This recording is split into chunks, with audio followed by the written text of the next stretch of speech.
If you had to describe the house in one word this week, what would it be? Chaotic. Definitely chaotic. And what or who is the source of the chaos? Biggie, different things actually. Like let's start from Monday when we had to do the whole food sharing thing.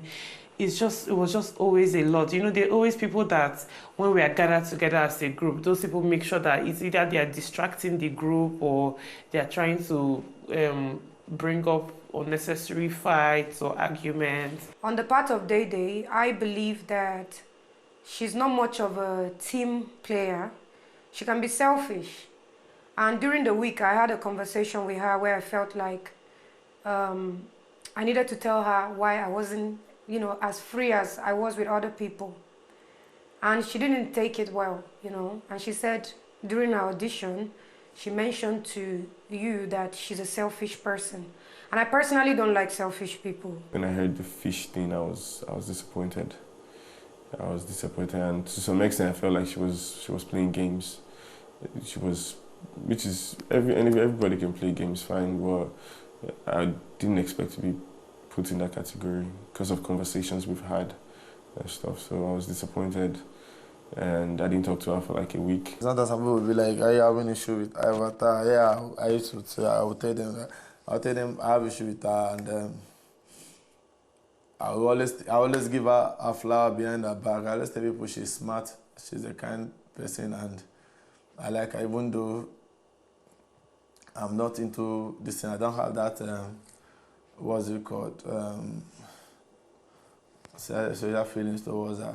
I want to say a lot of shit about her. Even she was saying that I touched her, this, that, trying to, she actually the way she was saying that in the day, I was born because she wanted to just tarnish the image of, she wanted to tarnish my image that particular day, but she forgot that there was a day, most of the time she would be the one asking me to do this, do that, do that. There was a day she asked me to carry her from this downstairs, upstairs. I did. I've not done that. I've not ever carried my girlfriend upstairs before. I live in upstairs in my school. I have not carried my girlfriend upstairs before, and I did that for you. I do a lot. Sometimes you play with me, you spank me, you touch me, you jump on me. Daddy, she was trying to remove my towel, all this kind of stuff. I thought all those things were just normal play that we do play together. I was losing her hair. She poked my dick. Sorry for using that word. She did. And when she started giggling and laughing, and I was laughing too because my girlfriend would too, when I was watching too, she wouldn't be happy. But I was laughing, I didn't get angry at her. But now she's not turning everything to this thing. Even the day that she was saying that Mensa touched me. I went to the bed, my two hands were like this, I was lying down there. She was the one that even put this over me, the duvet over me.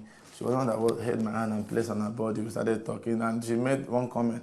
Immediately, things that rang in my head, like, for this girl to, immediately I just processed it. She was like, stop. I asked her to stop what? It just processed in my head. For this girl to have a lot of tattoos, she must have been, listen, she's a smart person and she must have, you know, seen a lot of things, and she have lived in South Africa and stuff like that.